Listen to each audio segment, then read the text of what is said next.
Latihan perdana Timnas Indonesia U17 digeber di Bali menjelang tampil di Piala Dunia U17 2025. Nama Hansa Muyama kini ramai di media sosial setelah tampil membela Liga Indonesia All-Star melawan Oxford United. Olo Romeni langsung beri respon begini setelah dirinya kembali bermain di Stadion GBK. Sosok Ilkan Begot kini akhirnya comeback menjelang tim merah putih tampil di putaran keempat. Shane Patinama kini akhirnya bergabung ke klub asal Thailand untuk tampil di musim depan. Erick Thohir kembali tegaskan soal PSSI yang fokus ke Timnas Indonesia seperti federasi di seluruh dunia. Simak informasi selengkapnya sebagai berikut.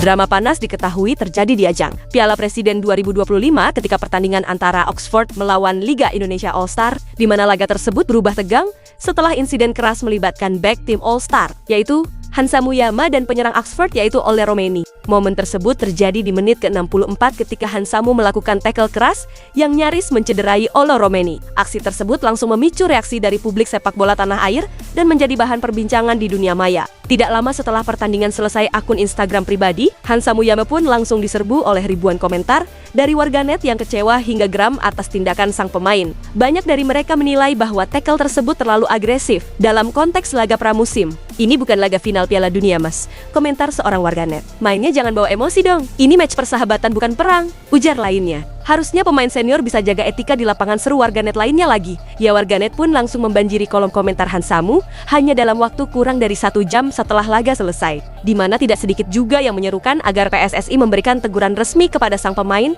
yang pernah membela timnas Indonesia di berbagai level usia. Di mana beberapa pengamat pun bahkan menyebutkan bahwa insiden ini bisa mencoreng citra sepak bola nasional di mata klub luar negeri. Di mana pihak Oxford pun dikabarkan sempat menyampaikan kekhawatiran terkait kondisi Olo Romeni. Meskipun belum ada laporan resmi soal cedera sang pemain, namun tim medis tampak memberi perhatian khusus pasca pertandingan. Sementara itu, pelatih Liga Indonesia All-Star menolak memberi komentar soal insiden tersebut dan memilih fokus kepada evaluasi tim. Sumber internal menyebutkan bahwa Hansamu kemungkinan akan dipanggil ke Komisi Disiplin Internal untuk memberikan klarifikasi. Di sisi lain, Olo Romeni mengungkapkan soal perasaannya yang tidak biasa di saat bermain di Stadion GBK. Hal itu dikarenakan dirinya bermain bukan sebagai bagian dari timnas Indonesia. Ia mengaku sempat merasa janggal di saat dirinya tampil tanpa menggunakan jersey merah kebanggaan skuad Garuda. Ini terasa sedikit aneh. Saya biasanya menggunakan kaos merah dan bermain untuk tim nasional saya. Tapi sekarang saya juga senang bisa bermain bersama teman-teman saya di Oxford United. Saya sangat menikmatinya, kata sang penyerang. Ya, meskipun merasa asing di awal, namun pemain berusia 25 tahun tersebut tetap menikmati atmosfer luar biasa di Stadion Kebanggaan Masyarakat Indonesia. Baginya tampil di GBK selalu membawa kesan emosional, terlebih dengan dukungan hangat dari para supporter. Itu pertandingan yang bagus, senang bisa bertemu dengan semua penggemar dan orang-orang lagi. Kami memenangkan pertandingan. Kadang kami bisa bermain lebih baik, tapi kami menang dan itu yang penting, ujar bintang timnas Indonesia itu.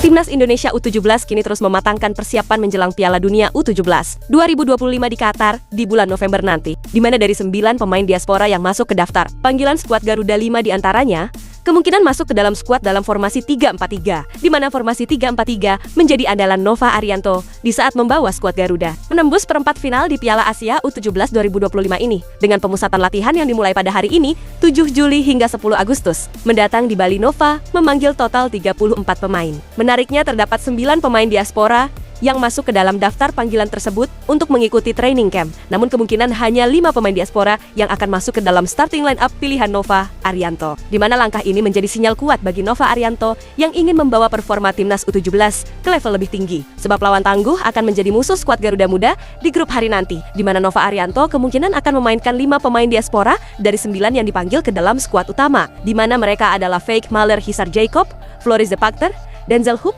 dan Hugo Nicolas Sindrak, di mana Frank Muller yang berposisi back tengah diprediksi akan berkolaborasi dengan Matthew Baker dan Putu Panji yang akan membentuk trio tembok kokoh pertahanan. Kombinasi ini dianggap mampu meredam serangan lawan, sekaligus memberikan stabilitas dari lini belakang. Sedangkan Ezra Jacob akan menjadi andalan sebagai wingback kanan untuk membantu tusukan di sisi permainan. Sementara itu, di lini tengah motor permainan akan menjadi milik Floris de Pachter bersama Evandra Florasta, di mana kehadiran mereka diyakini akan mengangkat kualitas permainan timnas muda Indonesia secara keseluruhan. Sedangkan Denzel Hoop dan Nicholas Indra diplot sebagai winger kanan dan kiri untuk menajamkan serangan, di mana keduanya akan menyuplai bola kepada Mirza yang tetap mendapatkan kepercayaan sebagai penyerang utama.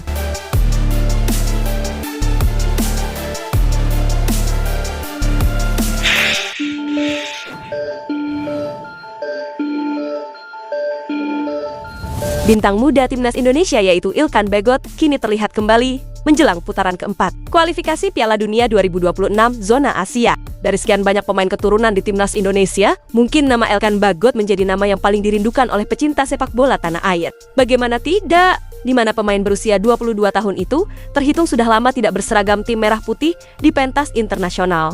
Tercatat Ilkan Bagot terakhir kali bermain untuk tim merah putih di bulan Januari 2024 yang lalu di saat masuk ke dalam skuad Garuda untuk Piala Asia 2023. Sejak saat itu, Ilkan Bagot hampir tidak pernah lagi menggunakan seragam tim merah putih, kendati dirinya punya catatan apik di level klub. Kesempatan Ilkan Bagot untuk bermain lagi bersama timnas Indonesia sempat terbuka di bulan Juni kemarin, di mana saat itu ia sempat tiba di tanah air menjelang pemusatan latihan untuk putaran ketiga. Namun meski sudah tiba di Bali, ternyata nama Ilkan Bagot tidak masuk ke dalam daftar panggilan Patrick Kluivert. Alhasil, ia harus menunda keinginannya untuk kembali menyanyikan lagu Indonesia Raya bersama rekan-rekannya di skuad Garuda. Kini pemain yang pernah dipinjamkan ke Blackpool itu berkesempatan comeback ke skuad Garuda menjelang putaran keempat. Apalagi Ilkan Bagot baru saja menuntaskan liburannya dan kembali ke klubnya untuk berlatih serta menjalani tur pramusim. Hal ini terlihat dari unggahan klubnya, di mana ia terlihat sudah bergabung dengan skuad menjelang pramusim ini. Dalam unggahan itu, ia tampak menggunakan baju latihan berwarna jingga dan menggunakan pelindung dada atau football chest. Di unggahan tersebut, ia terlihat tengah berlari bersama rekan-rekannya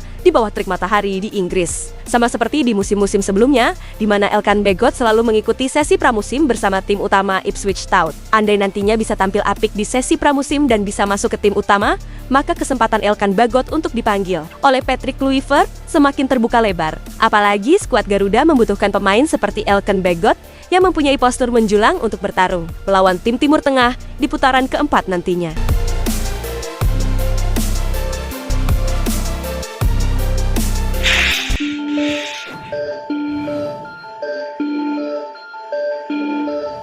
Ketua Umum PSSI Erick Thohir kini kembali menegaskan bahwa pihaknya fokus ke timnas Indonesia. Ia mengklaim bahwa semua federasi di negara lain juga memprioritaskan tim nasionalnya. Erick Thohir baru saja mengumumkan pengangkatan mantan General Manager Jelik, yaitu Takeyuki Oya, sebagai GM kompetisi dan operasional PT Liga Indonesia Baru. PSSI fokus di timnas Indonesia seperti yang ada di seluruh dunia. Silakan cek. Semuanya pasti nomor satu tim nasional fokusnya, ujar Erick Thohir. Kita lihat struktur kompetisi bermacam-macam di International Premier League seperti itu. Bundesliga seperti itu. Kita lihat sejarahnya, PT LIB pun sudah terjadi independensi kepemilikan saham PSSI itu hanya 1%.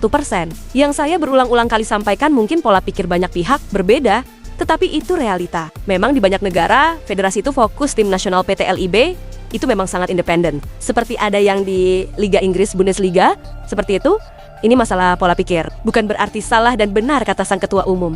Ya sebelumnya Erick Thohir telah menunjukkan sikapnya bahwa PSSI menomorsatukan timnas Indonesia ketika ditanya tentang peluang Liga 1 Putri untuk digelar lagi setelah 6 tahun vakum. Federasi di semua negara fokus kepada tim nasional. Tetapi apakah kami mendorong Liga Putri? Pasti. Itu bagian kami untuk mencoba mendorong, ucap Erick Thohir kala itu.